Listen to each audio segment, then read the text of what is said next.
Our next guest is living proof that it's never too late to start a second career. After 60 years as an orthopedic surgeon, he's now a children's book author.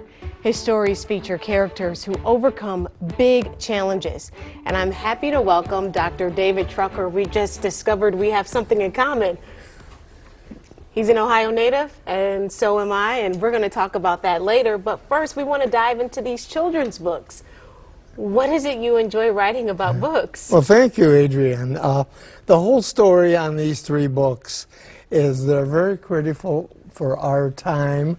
I wrote them for children, and the whole concept is education and humor, which I incorporate into all three of the books, with a learning factor at the end, which is applicable both for adults and children.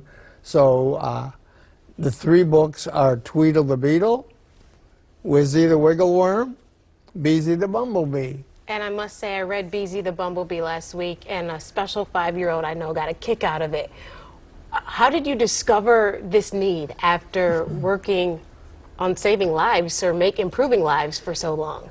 Oddly enough, my brain can function in a child's fashion if I so wish.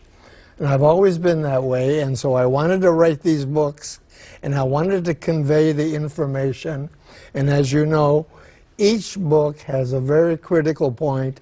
Tweedle the Beetle, we need to save our beetles. Wizzy the Wiggleworm, we need to love people and help them when they have disability. And Beezy the Bumblebee, of course, is critical today because of our shortage of bees that we depend upon for both our vegetables and our flowers. That's so true. We've done a lot of coverage on that topic right here at KARE 11. I'm curious, what do you do if you ever stumble or don't know what to write about? Do you ever encounter writer's block? No, I have about the list of at least 10 additional children's books. We plan on coming out with 5 more books in the next 2 years. 5? We've already started on one of them. What joy do you get out of writing these books? It's probably my way of handling depression or other things that come with a single person my age. And so I get joy out of actually fantasizing that I'm a child. But I don't dare show that.